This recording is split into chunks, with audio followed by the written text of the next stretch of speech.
Snow fell in thin, uncertain flakes, drifting sideways as if even the sky was tired.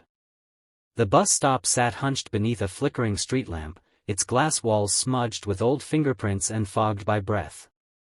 Christmas Eve pressed down on the city, loud in shop windows and distant music, yet strangely quiet here. A small boy sat on the cold metal bench, his legs swinging slightly, boots too big for him and patched at the toes. He hugged a wrinkled paper grocery bag to his chest, holding it the way other children held gifts. Inside were 2 dented cans of soup, a loaf of bread with the ends already hard, and a single candy cane that had snapped and been carefully taped back together.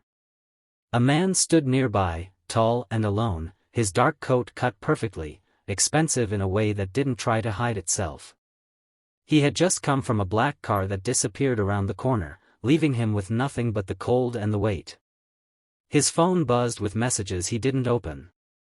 He checked his watch out of habit, not because he was late, but because he didn't know what else to do with his hands.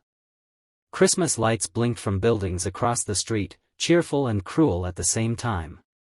The boy glanced up at him, eyes wide, serious, far too heavy with understanding for someone so young. "Mom said Santa forgot us again," he said suddenly. His voice didn't shake. It sounded practiced, like a sentence he'd repeated until it stopped hurting as much.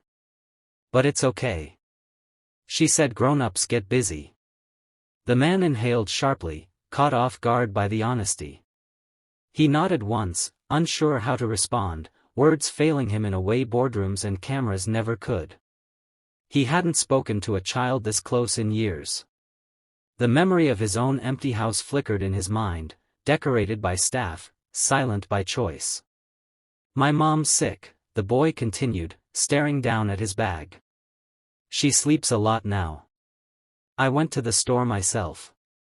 He lifted the bag a little, pride shining through the sadness. "I told her I didn't need toys. Soup is fine."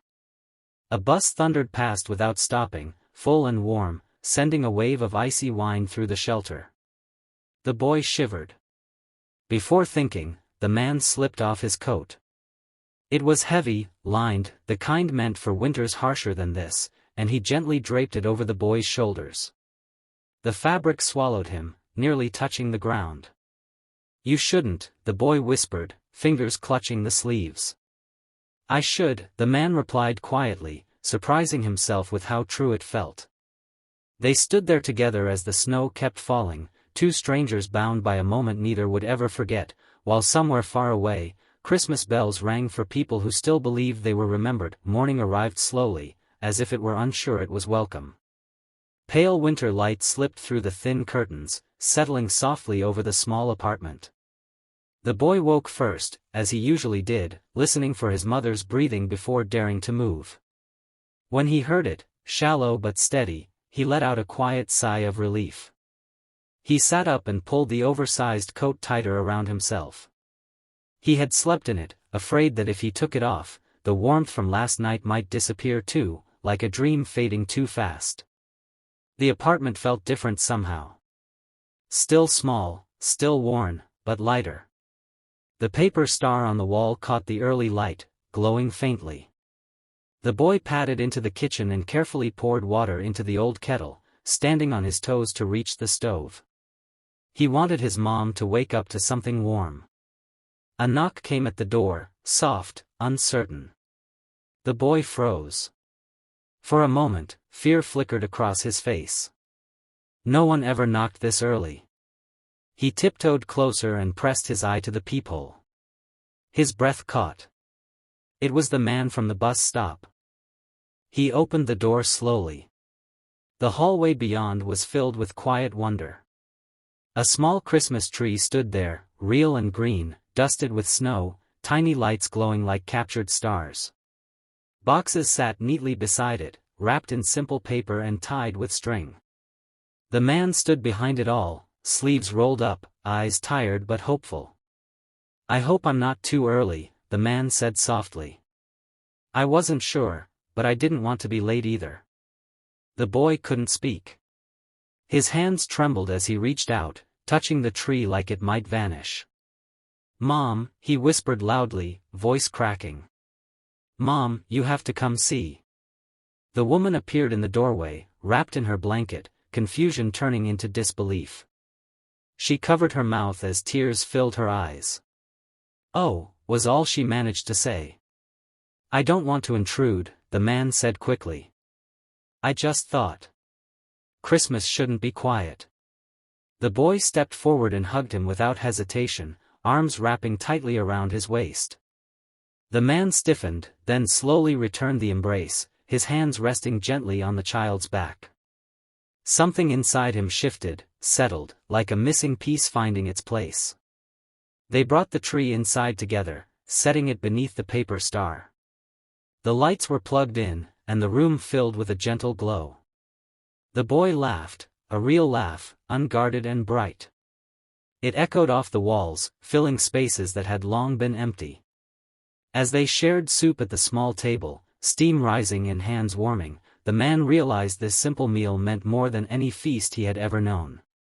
Across from him sat a family that had almost been forgotten, and yet here they were, still hoping, still loving. Outside, the city rushed on, but inside that small apartment, Christmas had finally arrived. The snow had begun to melt by afternoon, turning the streets into silver ribbons that reflected the pale winter sun. Inside the small apartment, the air was warmer now, filled with the soft scent of pine and soup reheated for the third time. The Christmas tree stood proudly in the corner, slightly crooked, its lights still glowing even though daylight streamed through the window. The boy sat cross-legged on the floor, carefully untying string from a small box, his movements slow and deliberate, as if rushing might break the magic.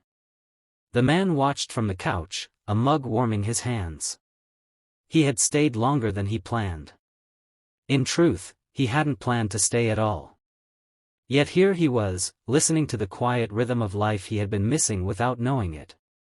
The woman rested nearby, her color better than the night before, a fragile strength in her smile as she watched her son's wonder unfold.